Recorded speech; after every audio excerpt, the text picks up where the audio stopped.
Predict, pick, and prevail in your fantasy football leagues with Nick Giacobbe and Nick Cap. From breakouts to busts, superstars to sleepers, these are the guys that will help you achieve fantasy glory. This is the PrimeTime Fantasy Podcast. Welcome everybody to Season 4, Episode 64 of the PrimeTime Fantasy Football Podcast, where we give you our predictions, our picks, with the hopes that we help you prevail throughout the 2025 fantasy football season. I'm your host, Nick Giacobbe. Joining me is Nick Cap. Nick, we're after the Super Bowl now. A terrible Super Bowl, but Nick actually did predict it correctly.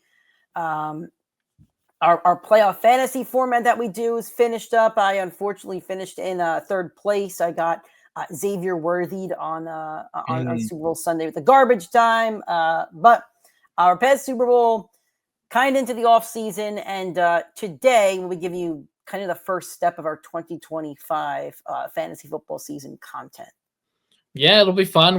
Nick and I are going to be active this offseason. We're going to give you some content, make our own predictions that we could revisit in a few weeks before the year. So it should be a good time, and it should be fun. Always fun to talk football 365 and to have football front of mind. I know we don't get to watch any games for another 6-ish months now, but always fun because it's always football season in my mind. Always football season. So with that said, if this is the first time you're checking out our content, thank you so much. This is the PrimeTime Fantasy Football Podcast. You can find the video and audio format on our YouTube channel and the audio formats on all podcasting platforms. Please make sure you subscribe anywhere that you do listen or watch, and drop a like on this video and any future video that you do watch on YouTube.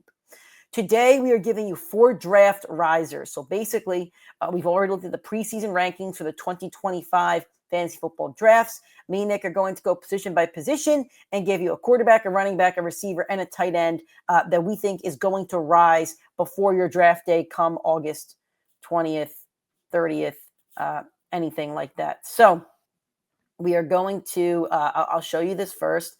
You don't see us. That's my fault. There we go. So if you're watching the YouTube version, you're now looking at Fantasy Pros Fantasy Football Draft Rankings for 2025. This is PPR. So let's go to overall rankings right here. Right now, your top 5 is Jamar Chase, Saquon Barkley, Justin Jefferson, CeeDee Lamb, and Bijan Robinson. No surprises there. But again, we're talking risers. So we're kind of going down the list and going position by position. So that's what I'll do here. So let's go to quarterbacks first. I've got the bumper little ticker guy up. So there we go, covering Nick's face, 4 draft risers. So Nick, who is your quarterback that you think is going to rise in ADP before draft day, which will, again, be in August? And I do know Nick's because this is the only outlier that I really saw on this list. Mm-hmm. So this is pretty much based off of what I think the offseason is going to look like. What's the chatter? What's the coaching changes? What's the free agency going to look like? How is the division going to look? The schedule going to shake up? And I think Drake May is going to be significantly rising on a lot of people's draft boards. We've already heard a lot of early offseason chatter that the Patriots are going to be this underdog team. They look really solid personnel wise. They already brought in Mike Vrabel. You bring in Josh McDaniels for your quarterback. Things looked really good for him. And before I really get into the breakdown, let's just take a look at some of the quarterbacks that are right ahead of him. Right now, he's going as a QB 19. Right ahead of him, Brock Purdy, Bo Nix, Anthony Richardson, Tua, Stroud, Dak. But the Patriots are in a great position. They hired all those coaches, Vrabel and McDaniels. They got the most cap space of any team, $120 million. They have a super high draft pick. It's probably going to be a edge rusher that they wind up drafting, but there's always the possibility that they go receiver. They could also trade out and get a boatload of picks. So yeah, that's the other route that they could go and bring in the depth that he needs. But to say the least, these are some of the top wide receivers available. And I think if any single one of these guys lands there, we're going to watch his ADP climb immediately. T. Higgins, Chris Godwin, Stephon Diggs, Hollywood Brown, Keenan Allen, Amari Cooper, DeAndre Hopkins. And we've already heard 5 wide receivers that are going to be on the move or rumored to be on the move in Deebo Samuel, Devontae Adams, DK Metcalf, George Pickens, and Cooper Kupp. So I think one of these guys, between the 15-ish names that I just listed, one of them is going to wind up in New England between the cap and the draft capital. Come get him, please, now. It's going to happen at some point. I think the Patriots are going to be very good. And it's not an outlier. He's a guy who had a very, very good end of the season. 19, 14.5, 20.4, 18.5, 18.4. And that's with horrible schedules and a very poor talent on offense. I think the ADP jumps to the QB 14 or 15 by the time we see our drafts roll around. So I actually wanted to choose Drake May, but we do offset each other. I think these quarterback rankings are great. I didn't really see any outliers. I think everybody at the moment is positioned perfectly. I'm sure that will change throughout the offseason from the draft, from free agency, but I don't think I could really make a lot of arguments besides Drake May. So I had a little bit of a tough time kind of figuring out where I wanted to go. I mean, actually, Stroud's there at 17. I think Stroud can go a bit higher. He'll have a fully healthy offensive arsenal around him. But at the same time, it's like, who do I put him over? Because Caleb has a big upside. Anthony Richardson's a wild card again. Bo Nix. So I went further down the board, and I actually went with Michael Penix, who right now is your quarterback 24. They started him the last 2 games last year, weeks, I believe, was 17, 18. And he combined for 535 yards, 3 touchdowns, 2 interceptions, and 1 rushing touchdown. Those numbers aren't, groundbreaking, but he did have 14 plus fantasy points in each of those games, including 29 fantasy points in that last game. He has a ton of weapons around him, and they're all young. Drake London, obviously, is a star. Kyle Pitts, Bijan Robinson's going to garner a ton of targets. So I see the Falcons continuing to have a pretty high-powered offense. That's why they drafted Michael Penix, knowing they had Kirk Cousins. They like the talent that they saw in him. The division's also wide open. I don't think anybody in the division is going to end up having a good defense. The Saints are dead in the water. The Panthers will make improvements, but I don't see their defense doing a full 360.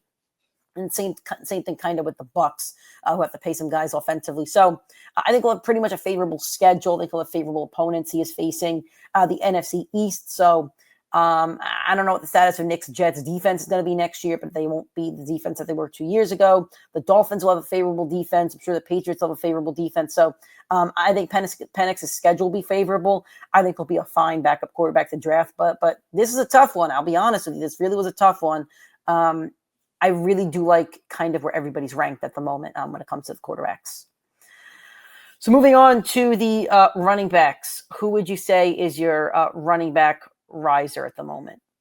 I'm going to go for the rookie in Ashton Jeanty, currently going off the board as the RB19. The running backs right ahead of him, Kenneth Walker, Alvin Kamara, Chuba Hubbard, Joe Mixon, and James Conner. So here's pretty much the concern and why it's so low right now as a rookie. You don't know where he's going to go. And I'm going to tell you, I do not think that that's going to matter. Here are some notable running backs that have been drafted in the last few years. Here's their rookie performances. 2015, Todd Gurley, first-round pick, goes to the Rams, one of the worst offenses in football, finishes the year as the RB9. Ezekiel Elliott, 2016, drafted very early in the draft, goes to the Cowboys, horrendous offense, goes RB2. Leonard Fournette, 2017, goes to the Jags, horrible offense, RB19. 2017, Christian McCaffrey, Panthers, one of the worst offenses in football, RB10. Saquon Barkley, rookie year, New York Giants, one of the worst offenses in football, finishes as the RB1. Najee Harris, middling offense, not great, not terrible. For the Steelers, finishes as the RB3. Bijan Robinson, RB9, also drafted first round, goes to the Atlanta Falcons, horrible offense. And Jahmyr Gibbs, the Lions, if you do not remember, were one of the worst offenses in football at this time. That's why they went running back in the first round. Finished as the RB10. All these guys finished in the top 10. I think he's going to finish somewhere in there. I have zero concerns, no matter what team he goes for. I don't know where you're drafting now, and obviously, if you're in Dynasty, he is definitely going to be your 101 pick. But I do think that he is clearly going to rise up the board. I could see him going as high as the RB5 or 6 off of the board, depending on the situation, maybe even higher if a team like the Bengals choose to take a shot, even though they have Chase Brown, or James Cook is saying he wants $15 million per year. He's not going to get that. If the Bills say, let's go get an explosive back, like he has the opportunity to go to one of these loaded offenses. He could be drafted as high as the RB3 or 4. But I do think his ADP is going to be closer to the RB7 through 10, somewhere in that range. I like Brian Robinson here, and he's a guy that I liked last season, being drafted in rounds 9 to 10 pre-draft, and it seems like that's where he's going to go again at the moment. He's running back 25. A couple guys in front of him are Isaiah Pacheco, David Montgomery, Tyrone Tracy, Tony Pollard, Aaron Jones. He had 9 games of double-digit fantasy points. I know he got banged up a little bit. But the thing that really entices me about Brian Robinson is the offense that he's going to be on with Terry McLaurin, with Jaden Daniels, with a very, very aggressive offensive play caller in Cliff Kingsbury and an aggressive head coach in Dan Quinn. And everybody's going to be there. They're basically bringing everybody back. And the Commanders have a ton of money. I'm not sure what they're going to spend it on, whether it's offensive line. They might get another receiver. But I only see good things coming for the entirety of the Commanders. I know we talk about sophomore slumps a lot with certain players and positions. I don't see any sophomore slump with Jaden Daniels in the Commanders' offense. They were top 6 last year, both in points scored. I'm sorry, they were top 5 in points scored, top 6 in yards per game and total yards scored. So I do like that opportunity. I also don't like a couple of these guys in front of him. I know Pacheco dealt with the injury, but he came back and looked bad. And can you claim that's because he didn't have enough time? Maybe, but the Chiefs always knew that they were going to go to the playoffs. So why would they not rest him when Kareem Hunt was kind of rolling?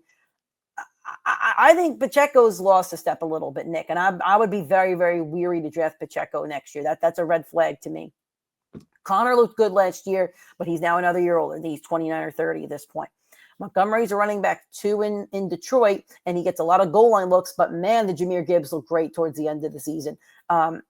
And the loss of Ben Johnson. You don't know if they're going to go with the loss of Ben Johnson, correct. Tyrone Tracy, he had a pretty solid rookie campaign, but the Giants are not going to score a lot of points. At least I don't think they are, and I'm not sure if they view Tracy as a starter either. He could have been a flash in the pan. Remember James Robinson with the Jaguars a couple of years ago, had a 1,000-yard rookie season, and then panned out. Pollard disappointed towards the end of the year, and I think Aaron Jones kind of did as well. 2 guys, again, that are also aging. Brian Robinson, I believe, is only like 24 years old. So, yeah, I mean, it kind of like with the quarterbacks, I kind of like where everybody is right now. I mean, McCaffrey, these 2 right here, Bucky Irving at 7 and McCaffrey at 8, are going to be very, very interesting. I think I would put Jonathan Taylor over both of them at the moment. Breece Hall has clearly taken a tick down, but I still think he's really talented. Kyron Williams, Chase Brown, James Cook. So I think these are really interesting rankings, but I think they're fair rankings, but I think they're very, very interesting rankings. But again, I think everybody's I think Rachaad White might be a little bit underdrafted here. I think the Bucs can use a lot of both running backs, but yeah, other than that, I think these are very solid rankings. So moving on to the wide receivers. Who do you got? I'm going with Terry McLaurin right now off the board, wide receiver 15. Receivers ahead of him, Tyreek Hill, Jackson Smith-Njigba, T. Higgins, Drake London, and Ladd McConkey. Listen, it's quite as simple as this. He was the wide receiver 7 last year with a rookie quarterback. The offensive coordinator stays. You expect Jaden Daniels develops. It's a very weak wide receiver draft class. It's a very heavy running back draft class. So you'd have to think like last year, there were a ton of guys that came into the league that got higher ADP. I don't think anybody's really going to have any threat of jumping him or anyone they're going to draft that you think jumps or takes away from his targets. I think it's kind of one of these situations where he's not the sexiest pick on the board. Like Mike Evans, he really reminds me of 2023 Mike Evans, where he was just down the board and it was maybe he's getting a little bit older. It feels stale. It's not as flashy as your Malik Neighbors or your Ladd McConkey or Drake London with Michael Penix. I think that he's going to be kind of in a range where he's an outlier and no one wants to draft him because he doesn't sound fun and flashy, but I think he really is going to be one of those stable 17 points per game guys and someone that I think he's going to outperform the ADP, but I think he's clearly going to jump up the board from here. And to compare him to that Mike Evans comp, here's some guys that in 2023 were drafted around Mike Evans: Christian Watson, Jahan Dotson, Mike Evans, and Calvin Ridley. Those were all those guys in that range. That's kind of what it feels like with JSN and Drake London and Ladd McConkey. I'm not saying they are those guys, but I'm saying they're names like those guys where you expect them to take that leap up, and that's built into their ADP. But I don't know if that's necessarily going to hold as the offseason progresses. I think he's going to clearly jump into the top 10. I don't think there's much threat of him losing that with Cliff Kingsbury staying and with Jane Daniels' expected progression. So I really like Khalil Shakir here out at 35. he in 2023 and he had 12 games with double-digit fantasy points out of the 17 he played. He got banged up a couple of times. There really are no other wide receivers there that Josh Allen trusts. I mean, we don't know where Cooper's going to be. I know they drafted Keon Coleman, but he just kind of seems like a flyer and not really a trusted guy. I think Shakir is clearly his trusted target. We're talking about a quarterback in Josh Allen that has thrown for over 4,000 yards in 4 out of his last 5 seasons. Did not throw for 4,000 last season. Also thrown for 35 plus touchdowns in 3 of his seasons in his NFL career. Did not do it last season. Last season was probably his most efficient season. His quarterback rating was great at 101.4, his second highest quarterback rating of his career, but his overall statistics were down due to the Bills having a more balanced offense, running the ball a bit more, which is fine. The Bills are still going to score a lot of points. So I like taking my chance on a guy that does have really good chemistry with Josh Allen. It'd be nice if they got a second wide receiver that could kind of balance out the quarterback matchups. But I like him over Odunze. I like him over Godwin, who's coming off a nasty injury. I like him over Ayuk, Jamison Williams. Maybe not Devontae Smith or Marvin Harrison. I like him over Waddle for sure, Judy for sure, Addison for sure, Olave for sure. I think Shakir is like 10 slots here underdrafted in terms of his ability, not just his ability, but the opportunity that it presents. I like receivers that are in great offenses, and he's in the top 5 offense. And with the Chiefs getting demolished in that Super Bowl, I think the money is on the Chiefs not repeating and getting back to Super Bowl, or not getting back to Super Bowl next year. And in football terms, that'll add to the Bills' success next year. I think, at least so. Lastly, your tight end. This one kind of feels like cheating to me, but I'm going to go with Travis Kelce. I thought about going with Kelce. Or Noah Gray, and that's why it's kind of cheating. But listen, Travis Kelce right now going off the board as a tight end 9. I don't think there's any way that the time draft comes around he's drafted after Jonnu Smith or David Njoku or TJ Hawkinson. Maybe even Mark Andrews after his drop that kind of lost them that playoff game. So I think he'll be drafted around the tight end 5. But if he does choose to retire, which it seems like he actually might lean towards that, I think clearly Noah Gray is going to jump 20 spots and be somewhere in that tight end 8 to 12 range. They paid him last year. They gave him the bag. He had a very good span during the year where he had 2 top 10 performances, 5 touchdowns over that 5 weeks, and he was averaging 14 points per game. So we've already seen him look good on the field, and they gave him the money, and we always say follow the money. So if Travis Kelce's not there, he's going to be around the tight end 10 drafted, and Travis Kelce is there. I think he's going to work his way up to a top 5 pick. I can't see and even if he does not, by the time your drafts come around, I do not think you're going to be in a home league where you're going to see David Njoku drafted before Travis Kelce. Name value alone, I think he's still top 5 name value alone. Bowers, McBride, Kittle, Laporta, Andrews. That's 5 right there. And then Kelce. Name value alone, he's going to go top 5. For sure. I think he's just so obvious of an outlier, and maybe we shouldn't be allowed to use him for this segment, but that's what we're talking about. I think he should be ranked at 7. I could see him behind these other guys, but again, agreed. That's where I would put that's him the outlier right now. But I think when ADP is average draft position, people are going to draft him higher than the 9th. Sure. So he is going to move up. The question is how far. I have Evan Ingram here, who's right now at tight end 10. In 2022, 2023, he had 70 plus receptions in each season, 750 plus receiving yards and 4 touchdowns. Sorry about that. On top of that, he's now going to work with Liam Cohen, who's the new head coach of the Jaguars, an OC with Baker and the Bucs. Last year, K-Dot on last year in 2024, his best season ever, 59 receptions for 600 yards and 4 touchdowns, all career highs. Trevor has a great connection with Evan Ingram. The running game clearly wasn't working last year. I could see them pivoting the running game, maybe going to free agency. I don't think ETN will be the starter next year. It might be Tank, but I don't think it's going to be ETN. Brian Thomas Jr. is obviously an animal. He's going to be a high draft pick. Should be in your top 20, I would say. But Evan Ingram, I think, will be right in the mix. He does have a connection with Trevor. He's a reliable tight end. I see no reason why you shouldn't take a flyer knowing that Liam Cohen is coming in there and might be able to kind of transform that offense a little bit and make it a bit more dynamic. So with that said, that is our show for this week, guys. Thank you so much for tapping in with us. If you're new YouTube, make sure to drop a like on this video. And if you have any questions or if any other ideas for off-season comment, drop them in the YouTube comments, and we're more than happy to field ideas from you guys. You could also submit ideas on our social media, Primetime FF Pod, Twitter, Primetime Fantasy Football Pod on Instagram. If you're listening on an audio streaming platform like iTunes or Spotify, please give us a 5-star rating and a review. We would appreciate that. Thank you guys so much for your support. We will talk to you guys in the next video.